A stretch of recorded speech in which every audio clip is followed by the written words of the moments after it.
what's up, everyone? Jared Sandler with you. Want to thank you for hanging out for another episode of Just Saying. A lot of you have pointed out the audio issues. Here's the deal. I ordered a microphone to actually get good audio about 3 weeks ago, but because of the pandemic, it's still on back order, and I just didn't want to order a different one. So I appreciate you bearing with me until we get that fixed, and I appreciate you pointing it out. There is a solution in the works. We're just waiting on shipping, essentially, to take care of it. As always, though, if you want to get into the ground floor, you can subscribe right now for free. It's always going to be free, but pretty soon we'll have better equipment. You can say you subscribed way before the audio was resolved, and you were a true gamer for tuning in to the Just Saying webcast, videocast. What is this? I have no idea. All right, wanted to talk some football with you, but first, the 30 for 30 last night, a long gone summer, chronicling the 1998 home run chase between McGuire and Sosa, was such a unique and amazing time as a sports fan. And I don't know how this stuff all works. I'm not sure the politics behind creating a 30 for 30 and, why certain 30 for 30s get 1 hour versus 2 hours versus multiple episodes. Is it their choice or is it dictated? I don't know. All I know is I was really disappointed by the 30 for 30. You can't tell stories and truly capture that amazing story that unfolded over 162 games for two different people in 2 hours.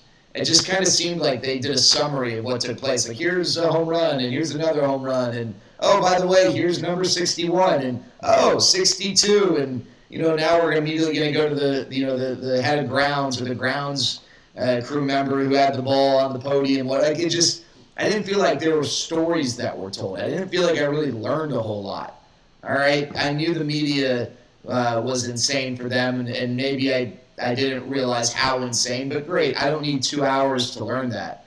I thought it was interesting that a lot of the people interviewed were media members, the TV guy, this writer, that writer, and that's great. They obviously have unique insight, but I wanted more from players. I wanted more stories. Like the Tony La Russa story about Mark McGuire not wanting to play on that Sunday and then ending up hitting 2 more home runs to get to 70. That's a cool story. But I just didn't feel like we really got any of that.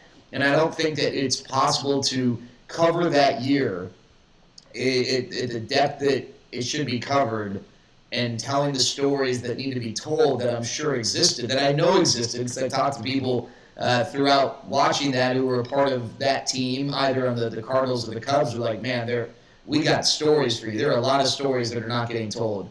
Just don't think it could be done over 2 hours. So a little disappointed, but oh well, you win some, you lose some. All right, want to get into NFL. I want to get into NFL team building. All right, so ESPN had that redraft article, I think it was around maybe this time last week, in which they basically conducted a 4-round draft, 128 picks, and had each team reporter draft for their respective teams. So the criteria was the goal is to win a Super Bowl within a 5-year stretch. So it isn't just about the upcoming year. You got to consider the future as well.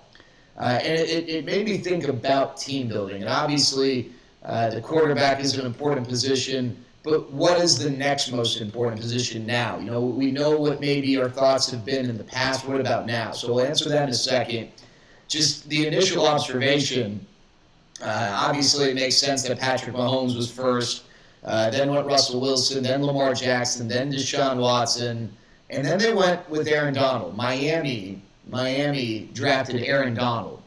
All right, I guess he, to some is the most dominant defensive player. I do wonder about the shelf life of defensive players. He's the most dominant now. Is that going to last for enough time over this 5-year stretch to justify it? Because, the trajectory of NFL players does this a lot, especially high contact positions like a lineman, but that's fine. And then Ronnie Stanley. The Chargers drafted Ronnie Stanley as the first non-quarterback offensive player, offensive tackle, number 6. Ahead of guys like Breeze and Prescott and Wentz and Rodgers and Brady and Burrow. And I just thought it was interesting. It was also ahead of a guy like Joey Bosa, which will lead us to another question in a second. Dak was drafted 9th by Jacksonville, and maybe most significantly, he was the 6th quarterback drafted. And I'm okay with the first 4, Mahomes, Wilson, Jackson, Watson. I think there's a strong case to be made that Dak's better than Deshaun, but I'm not going to sit here and really die on that hill. What I don't understand is why Drew Brees was drafted ahead of Dak. I think Drew Brees is the better quarterback right now, probably. But this is over the next 5 years, and Drew Brees is 41. I guess I'm confused why Brees was drafted ahead of Dak when it's about the next 5 years. Did the guy who drafted for Arizona, does he really think that poorly of Dak? Because if it's about the next 5 years, you're not drafting a 41-year-old, especially a 41-year-old who has had signs of really having good first halves but struggling in the second half because of various levels of fatigue. It's just shoulder fatigue and stuff. I don't know. I just thought that was an odd one. But Dak was considered the 6th best prospect in this quarterback in this draft. He was drafted ahead of guys like Carson Wentz and Aaron Rodgers, Tom Brady. All makes sense to me. Again, Rodgers is better now, but over the next 5 years, I'll take Dak Prescott. One thing that was interesting, I wanted to see, all right, if Aaron Donald was drafted 5th, who did the Dolphins end up getting as their quarterback in this hypothetical draft? So I figured they got one in the second round. Well, nope. 60th overall, so they had the 5th to last pick in the second round. They drafted Zeke. All right, so they must go with the quarterback in the 3rd round. And scroll, and they had the 5th pick in the 3rd round, and they drafted Kirk Cousins. And I was shocked. How is Kirk Cousins available in the 3rd round when I imagine it's going to be very quarterback heavy in the 1st round? And so I guess I want to ask this. Why is it that Kirk Cousins still gets no respect? I know that people have varying degrees of appreciation for how good he's been, but Kirk Cousins in 2019 had the best year of his career. He had a rating of over 107. He threw for 3,600 yards, which isn't a crap ton, but he did so while completing 70% of his passes. He had 26 touchdowns, 6 interceptions. The last 2 years, he's had 56 touchdowns to 16 interceptions. His interception rate is under 2%. For the he makes horrible decisions camp. His completion percentage over the last 2 years is 70%. It just seemed odd. And I'm not saying Kirk Cousins is God's gift to quarterbacking, but would you really draft these quarterbacks over Kirk Cousins for the next 5 years? Drew Lock? Really? Because of a good few games, you're taking that chance? Teddy Bridgewater, who's never really actually done much? Matt Ryan over the next 5 years? Jimmy Garoppolo, who is pretty damn average? If you want to draft Baker over Cousins because of the potential, that's fine. I get that. Ryan Tannehill, who rode a running back to the success he's had? Man. All right, Tua, okay, fine. I keep going down Josh Allen over Kirk Cousins. I just don't get it. I really don't get it. All right, but that leads me to this. So obviously the quarterback's the most important position in football. Honestly, it's the most important position in sports. Is there a position that is more significant to a team's success than the quarterback? In any sport. In the NHL, I guess you could say the goalie, but that's really more of a playoff thing. It's not even really a whole season thing. Not that you have to have you can have a bad goalie. All right, I'm not having this conversation about what if that position is the worst. I know people like to go to extremes, but the percentage, the weight that a quarterback carries doesn't match the weight of a goalie. A goalie is far below. In the NBA, there's not a single position that has that. If you want to maybe stray from a position and say you're a superstar because every team needs to have one to win, that's fine. But now we're in a league where you need multiple superstars. So even the single superstar doesn't carry the same amount of weight. And certainly in baseball, there's not one because the ace pitcher pitches once every 5 games. All right, and the stud, the Mike Trout super stud, as important as he is. I mean, look at the Angels' success with him. Clearly, he can't do it all. Whereas if there was a Mike Trout equivalent at quarterback, that team is probably going to be pretty damn good throughout the duration of that guy's tenure. But quarterback aside, which is the second most important position? I posed this question on Twitter. You're building a team. I'm going to guarantee you an elite player at any position of your choice other than quarterback. Let's take quarterback out of the discussion. Which position would you most want to guarantee an elite player? And for this discussion, you can have any position. For Twitter, you have 4 choices. I put running back / receiver, offensive tackle, pass rusher, or DB. And surprisingly, DB got the lowest amount of votes, which is surprising because everyone was just clamoring to sell the farm for Jamal Adams, who's a safety, a DB. The position that got the most votes was pass rusher. After that was offensive tackle, then running back receiver, then DB. So I'm asking 2 questions. Of those positions, of those 4, which is the one you think is least important? And I say of those 4 because if I just say all the positions, you're going to say kicker or punter or whatever. So of those 4, which one is the least important? And which one's the most important? I think there's some interesting discussions to be had here on those answers. I think you can make a case for all 4 being the most important, all 4 maybe being the least important. For me, the most important is the edge rusher. I want to have that dominant game changer on defense who can, not just lead to incompletions, but I want someone who's going to create negative yardage. I want someone who's going to change the game plan for the team, for the offensive team. I want someone who's going to create turnovers. And while a great DB can maybe do some of those things, I don't think they can do all of those things as consistently as a pass rusher has the ability to do. So I would like the pass rusher as my number 1. Now, the running back receiver one's interesting, and for me, it's the focus is on the receiver. If you think about it, how many great offenses these days do it without a great receiver? All right, let's look at some of the exceptions first. The Ravens, yes, but the Ravens have the best running quarterback of all time, and they are a run-heavy team, and it's a little unconventional. They're an exception.